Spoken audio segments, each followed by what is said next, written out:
Our next speaker, distinguished speaker, John Robson, professor of Ottawa University, political commentator, National Post columnist, author, documentary filmmaker, true libertarian, one of the smartest guys around. Come on up, John.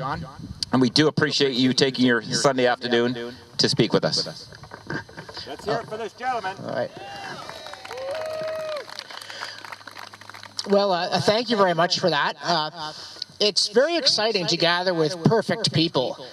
People who need no lessons from history, people who are themselves without flaws, and whose ever-changing statues will remind us only of the glory that is humanity. And should you ever be privileged to be part of such a gathering, let me know how it went.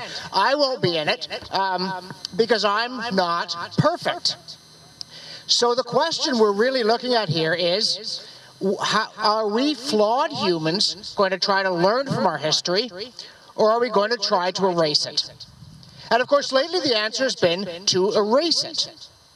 Victoria taking down its statue of Sir John A. Macdonald, who was the flawed founder of a flawed nation full of flawed people. You know, Bob was talking about there being no saints in history. Well, there are some people in history who are pretty spectacular, but like the saints in religion, they're not perfect. Saints are also sinners. And what we're doing right now is somehow trying to construct a past in which there are only people who are completely sinful and people who really are flawless saints. And so John A. Macdonald is in the absolutely irredeemable inner circle of hell sinner category. As was also mentioned, Kingston is now holding a consultation on how they can reinterpret local commemorations of the father of our country as a no-good rat. And the manager of cultural heritage for Kingston said what really sparked the need to have a more directed dialogue is our desire to think a bit more deeply about how we unpack our history's legacies and how they reflect the city of Kingston and our residents. We need to tell our histories and stories to be more inclusive of all our residents. You know, I'm game, but let's make sure it does include all our residents, including, you know, the people like us. And that we don't fall into this postmodern trap of thinking everybody has their own truth. You know, the idea that we have histories, not one history, but histories. And I have my history, where Sir John A. Macdonald was a fine character, and someone else has their history, where he was a genocidal maniac. You know, it doesn't work that way.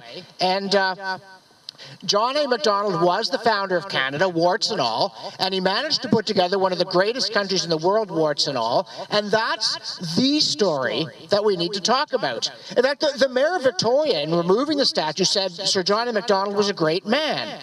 We live in one of the greatest countries in the world without question, and he was also the architect of the Indian residential school system, so we need to find a way to both commemorate history and reconcile with history, which you can't do by hiding it.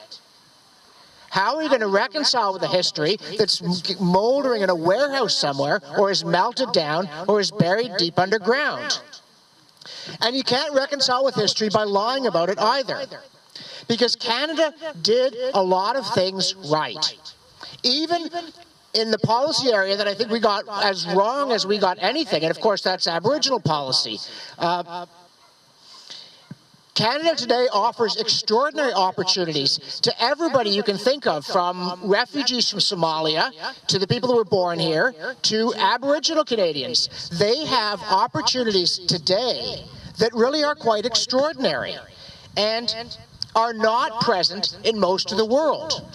Even people in Canada today who come from historically oppressed groups are better off than the average citizen of China who comes from a group that was not historically oppressed in China. You know, the government of China oppresses everybody. They may have some particular enemies, but it's not like they treat anybody nearly as well as we treat everybody. And this didn't come from nowhere. There are aspects of our past that are to be regretted, repented, and learned from, but there are other aspects of our past that gave us the kind of country where we are able to talk about our history and gather in a park like this and not be afraid the authorities are going to come and do something horrible to us. And somebody else could come and have a rally and take exactly the opposite view. They can have a Down with Sir John A. Macdonald rally, and they wouldn't get beaten up either. And that's very special and very important. Why are we so embarrassed about it? A few years ago, when he was Immigration Minister, John McCallum wanted to overhaul the Guide for New Citizens 6 years after the Tories had overhauled it, because he said it was, quote, a little heavy on the War of 1812 and barbaric cultural practices. And as the National Post pointed out editorially, it had one reference to barbaric cultural practices. That doesn't seem like that many. And what it said was that we don't approve of domestic violence, particularly the beating of women. We don't approve of honor killings, and we don't approve of clitorectomies. Like, what's wrong with living in a country where that's true? What's wrong with being happy that the historical path we took brought us there? How has it become sort of distasteful? I mean, as for the War of 1812, what's wrong with understanding that it was pivotal in shaping Canada as a nation, in determining the geopolitics of North America? Now, I have taught about the War of 1812 because I have taught American history. I'm not actually a professor at the University of Ottawa. I was an invited professor. Lately, they haven't invited me, and I don't want to give any false impressions. I was a sessional with a very nice title, and lately I've been a sessional with no courses. But when I did teach them, I talked about the War of 1812 in its good and its bad aspects, including Thomas Jefferson, who I think is one of the great villains of American history. If you're going to start tearing down statues, you've got to start looking at the Sage of Monticello kind of sideways. His views on slavery were appalling, and his conduct was worse. And as president, he was that peculiar but not unknown phenomenon in the world, a belligerent pacifist who pushed his nation into war with Britain without preparing for it and had a soft spot for Napoleon. That's pretty bad. But the outcome in 1812 was, curiously enough, was a victory for the United States, a victory for Britain, a victory for Canada, and a defeat for the Aboriginals, because they had this rather dwindling space in which to play off conflicting superpowers. The United States was a rising power, Britain was dominant, and the Aboriginals had been able to play them off. They'd lost the chance to play the French card after the 7 Years' War, and then with Britain and the United States becoming fast friends very quickly after 1812, they lost that too, and that was bad for them. That cut down their room for maneuver, and that made their situation worse. And that's unfortunate, but that's what actually happened. I could give you a different War of 1812, you know, the one where we beat the Americans. We get that one sometimes. It's not really true. The Americans have the one where they clobbered Britain. That's not really true either. If that war had dragged on, the British might have brought the full power that was now freed up by the defeat of Napoleon to bear, and that would have been ugly. But the fact is, the people in charge in Britain and the United States were too smart to do that. They actually were very sensible in what they did. And by 1823, when the United States promulgates the Monroe Doctrine, European hands off the New World, they do it with the tacit consent of the British and the backing of the Royal Navy. You know, they weren't perfect, but that's statesmanship, and it does exist in history. So unfortunately, do some things we'd like to see less. But history is impure because people are flawed. And whatever we want to do about putting up statues or tearing them down, that's got to be our starting point. And it's curious that right now the impulse to purify history comes particularly from Aboriginals or people who are not Aboriginal but speak for Aboriginals, who've been somehow convinced that the history of Aboriginal people is in fact pure. This is one of the strangest things about the whole story. You know, for all his imperfections, from excessive drinking to elasticity on points of principle, Sir John A. is being bundled off down the memory hole primarily because of complaints about the residential schools and the alleged policy of starvation, and his tendency to use the word savage to refer to people who did not have advanced technology. And I'm not suggesting Sir John A. or his contemporaries were free from sin, but I am saying that those who are planning to cast a whole barrage of stones ought to make sure they are without sin. And that apparently is where some people are approaching this argument from.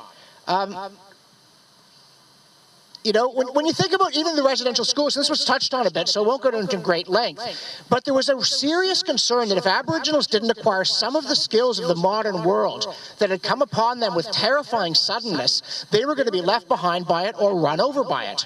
And I think it's fair to point out that the Aboriginal activists who are now saying they want sovereignty and they want this and they want that are doing it by talking into cell phones. You won't find a single one of them who doesn't want to drive a motor vehicle or who thinks the next generation should not learn to read and write because there was not alphabetic literacy among pre-Columbian Aboriginals in North America. Not one of them says that. They all know Sir John A. and his contemporaries were right. You have to learn to read and write. You have to learn to do math. You have to learn to operate complex machinery, or you are going to be done in by the modern world. And you know, residential schools, well, you couldn't send a teacher into every home. You had to find some way. You didn't have an unlimited supply of dedicated teachers willing to go out and live in hardship. You had to find some way to bring the students to where the education was. That doesn't excuse the things that were wrong. It doesn't excuse taking children from their parents without their consent. It doesn't excuse the fact that sexual and other forms of abuse happened in the schools. But as Bob said, Sir John A. Macdonald would have been horrified by any such activity if he'd known about it. It's the sort of thing he probably would have thought deserved capital punishment, which also might get him in hot water today, but I think it's understandable. But the critical point here is this idea that there is a pure alternative to the history we actually lived. I was recently reading some tweet. An Aboriginal activist was going on and on about European powers' tendency to be expansive and to beat up on their neighbors. And I thought, were your ancestors without sin? Do you believe that before the Europeans came to North America, it was Eden, destroyed by the white serpent? Was it a place in which there was no aggressive war, in which there was no slavery, in which there were no massacres, in which there was no cannibalism? Not because there's something wrong with Aboriginals, but because there's something wrong with human beings. We're all flawed. Everybody's history contains some very unpleasant incidents. Everybody's history contains, it's like your family tree. Shake it hard enough, some strange stuff's going to fall out, right? If you're lucky, well, that's the problem. It might be you, but if you're lucky, it won't be. No, but I don't say any of this to excuse lies, to excuse sneak attacks, to excuse genocide. Far from it. We erect statues in this country to men and women, not gods, because we understand that humans are flawed. We understand that history is an attempt to rise above the darker side of human nature and to make something constructive out of some often unpromising material. I'm going to quote Leon Trotsky here. I don't do that a lot, but once in a while he got off a good line. You see, you think about countries where they erect giant statues of Stalin or Mao or Hitler as truly superhuman beings who are going to wipe out all the defects of the past and create a flawless future. This is what Trotsky said would happen after the revolution. Man will become immeasurably stronger, wiser, and subtler. His body will become more harmonious, his movements more rhythmic, his voice more musical. Still waiting for that. The forms of life will become dynamically dramatic. The average human type will rise to the heights of an Aristotle, a Goethe, or a Marx, and above these heights, new peaks will rise. Well, in such a situation, you wouldn't want a statue of Sir John A. Macdonald, because he wasn't like that. He was a human being. But in societies where they aspire to what Trotsky outlined, they take down the statues, they melt them down, they erase their names and put up new tin gods who stand there until the whole squalid enterprise comes tumbling down.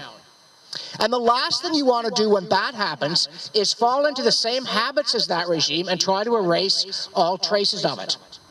I recently wrote a column in the National Post about the fact you can get a statue of Stalin on eBay.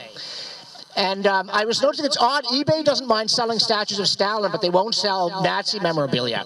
And I thought, well, we should buy a statue of Stalin and put it in our museum of totalitarianism, to remember that there was once such a man in power, and that he was admired and praised, including in very dishonest ways, by a lot of Western intellectuals. That human beings are extraordinarily capable of taking a delusional view of history and of themselves, and it is one of the things that we guard against in free societies. Well, at least I hope we do. I was talking about erasing history. Remember there was going to be a commemoration of the Battle of the Plains of Abraham. That was back in 2009, and it had to be cancelled. not only because of threats of violence from the extreme separatist fringe, but because mainstream Quebec politicians said, who wants to commemorate a defeat? Let's pretend it never happened. And it's funny because the year before, the Americans, they'd been commemorating all kinds of battles from the 7 Years' War, and they had very cheerfully reenacted Washington's defeat at Fort Necessity as a British officer. In 2008, they remembered France's great victory at Fort Ticonderoga. The Americans weren't only celebrating the ones they won, but we have the Plains of Abraham, where parliamentary self-government triumphed over the sort of obtuse and rapacious absolutism that would shortly plunge France into the horrors of its own revolution. And the cream of Quebec society said, don't mention it. It didn't happen. It shouldn't have happened. Jean Chrétien used to tell Quebec separatists, I wish I'd been there to wake up Montcalm. Why? I mean, Chrétien wasn't the Sun King. He was elected under the British system. You'd think he'd have had a kind word to say about it. And then Jean Charest, who was then premier, he said he wasn't going to go to the reenactment. It's not enough, 250 years. Maybe at 300 or 350, or maybe never. Never? Do we really not want to remember, among other things, Montcalm was a great general. He gave the British fits. He had a really bad day, and he's kind of remembered for it. Would we like to remember that General Wolfe was present at the Battle of Culloden, where the Highlanders were finally defeated, and he was ordered by Butcher Cumberland to shoot a Fraser clan prisoner, and he said he refused to. And he was leading the Frasers at the Plains of Abraham. Don't we want to remember that reconciliation of old enemies, that courage in the face of historical injustice? Instead, some poets and theater people did have a counter ceremony in the Plains of Abraham where they read the FLQ manifesto from 1970. And Bernard Laundrie said of that, there's nothing dishonorable in looking history straight in the eye. Okay, well, let's look history straight in the eye. The British won the Battle of the Plains of Abraham and gave the people of Quebec individual rights. That's what really happened. And that is one of the best things that ever happened in the history of New France.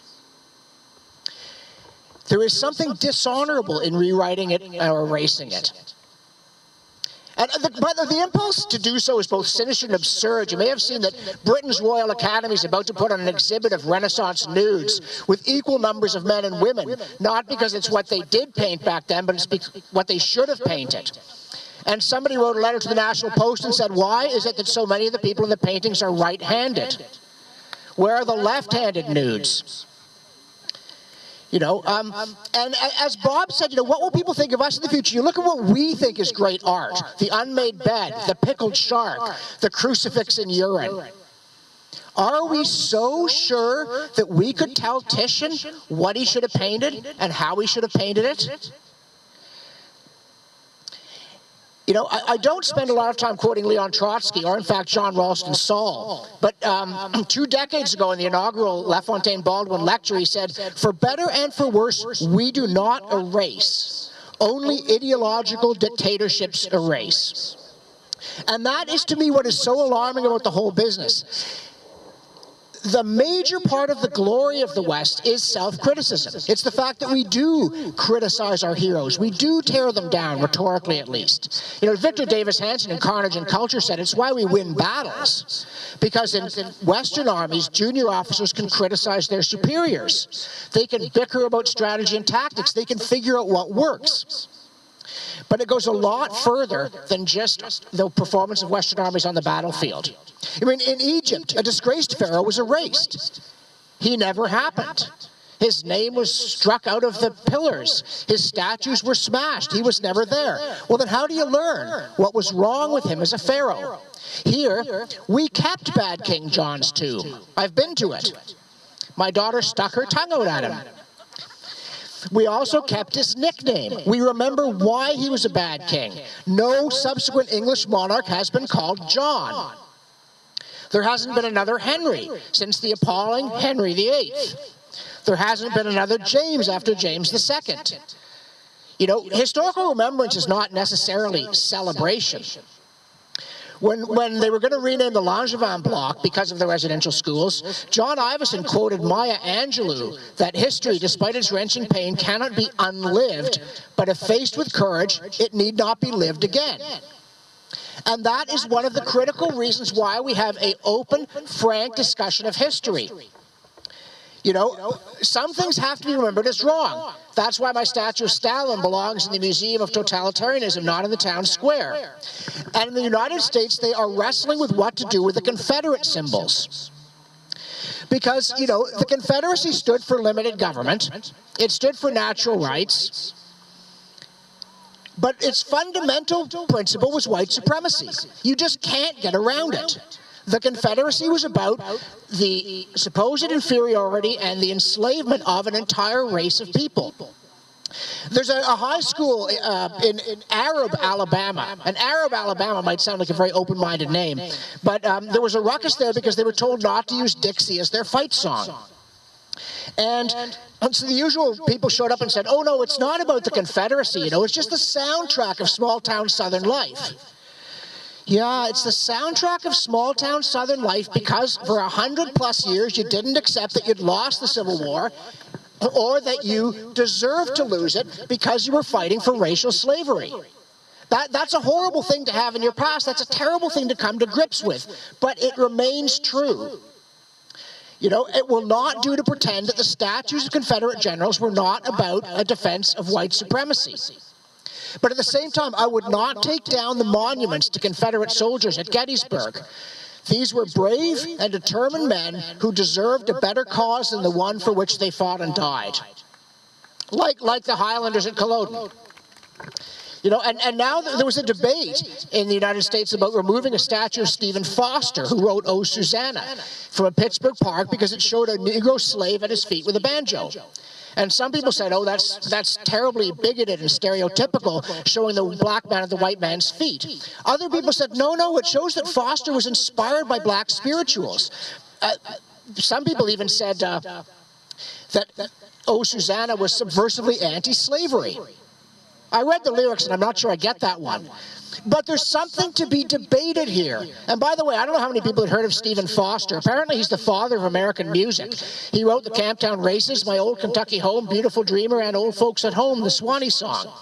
And I think that under the circumstances, he deserves to be remembered, even if he deserves to be remembered for his failings as well as for his virtues. You know, as I say, what you need is perspective. It's like this debate about sports teams with Aboriginal-themed names, okay?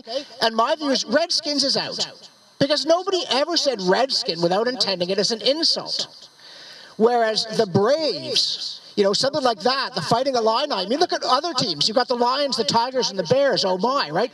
The Vikings, you've got all kinds of things you wouldn't want to find yourself facing in combat. So I think most of those names are intended as compliments, but there are some that aren't. And by the way, the quotation that Bob used from the Americans, which I will not repeat, was attributed to General Philip Sheridan, but he denied ever having said it. I don't know, he may well actually have said something along those lines, but he subsequently realized it was a horrible thing to have said, and it followed him around like a stench for the rest of his life. And I want to emphasize here, before I'm hauled off the podium for having gone well over time, there was a piece in the National Post by an RNC professor, Lubomir Lushik, who'd been to Taiwan and Hong Kong, and he said, you know, everybody I talked to agreed that culturally there's one China. But he said none of them wanted to be ruled from Beijing because they like freedom, and they hate the way the Chinese government runs things. He said in Taiwan, they know their history, including the bad stuff. The 228 incident, there was a massacre began February 20th, 1947, where tens of thousands of people were killed or imprisoned by the Kuomintang. And so for years you couldn't talk about this, but when Taiwan became free, they created a 228 Peace Memorial Park where they talk about it. But in China, they don't talk about Mao's legacy. Deng Xiaoping said 70% good, 30% bad, and that's the only thing you're allowed to say. As Lucia complained, Mao is still on the banknotes. This genocidal killer with more victims to his name than Stalin or Hitler, and he's on their money. And the Communist Party of China says there are 7 things you can't discuss: universal values, civil society, a free media, civil rights, capitalism, judicial independence, or the party's historical errors.